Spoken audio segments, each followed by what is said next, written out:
একটি wedge-tailed eagle দূরে একটি ক্যাঙ্গারুর মৃতদেহ দেখতে পেল। যদিও মৃতদেহটিতে পচনের স্পষ্ট চিহ্ন ছিল, তবুও ঈগলের কাছে এটি ছিল এক বিশাল ভোজের মতো। ঈগলটি নিজের শক্তিশালী নখর দিয়ে মৃতদেহটিকে শক্ত করে চেপে ধরে এবং ধারালো ঠোঁট দিয়ে তার চামড়া ছেড়তে শুরু করে। তারপর সে পচা মাংস খেতে শুরু করে দারুণ তৃপ্তি নিয়ে। একবারে এই ঈগল নিজের শরীরের ওজনের প্রায় 1/3 পর্যন্ত খাবার খেতে পারে। হাজার হাজার বছর ধরে অস্ট্রেলিয়ার আদিবাসীরা প্রকৃতির সঙ্গে মিলেমিশে বসবাস করে এসেছে। তারা প্রকৃতির নিয়মকে গভীরভাবে বুঝত এবং সম্মান করত, আর এভাবেই তারা এই নাজুক কিন্তু শক্তিশালী পরিবেশগত ভারসাম্য বজায় রেখেছিল। অস্ট্রেলিয়ার সবচেয়ে বড় শিকারী পাখিদের মধ্যে অন্যতম হওয়ায় ওয়েজ-টেইলড ঈগলের বিশেষ স্থান রয়েছে তাদের গল্প আর লোককথায়। বড়রা প্রায়ই শিশুদের সতর্ক করে বলতো, দুষ্টুমি করলে এই বিশাল পাখি এসে তোমাকে তুলে নিয়ে যাবে। যখন প্রজননের মরশুম আসে, তখন ওয়েজ-টেইলড ঈগল শুকনো ডালপালা দিয়ে অত্যন্ত মজবুত বাসা তৈরি করে, কারণ সেই বাসাকে পুরো পরিবারের ওজন বহন করতে হয়। বাতাস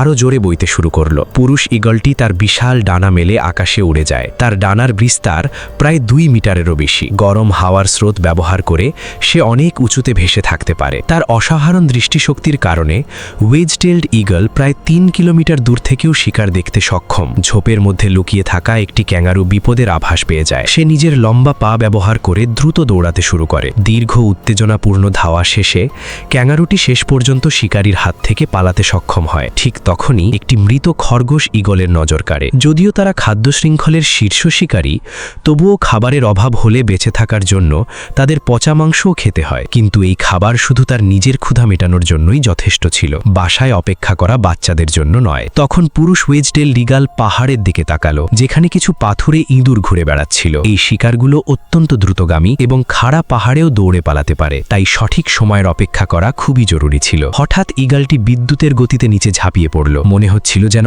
আকাশ থেকে বজ্রপাত নেমে এসেছে। ইঁদুরটি কিছু বোঝার আগেই ঈগলের শিকারে পরিণত হয়। ঈগলটি নিজের ধারালো ঠোঁট দিয়ে তার চামড়া ছিঁড়ে মাংস হাড় থেকে আলাদা করতে শুরু করে। শেষ পর্যন্ত সে শিকারটিকে তুলে নিজের বাসায় নিয়ে যায়। এই একটা শিকার পুরো পরিবারকে খাওয়ানোর জন্য যথেষ্ট ছিল, আর কিছুক্ষণের জন্য ওয়েজ-টেইলড ঈগলের খাবারের চিন্তাও কমে গেল। যদি আপনি জঙ্গলের এরকম ভয়ঙ্কর আর রোমাঞ্চকর গল্প পছন্দ করেন, তাহলে এখনই চ্যানেলটি সাবস্ক্রাইব করুন।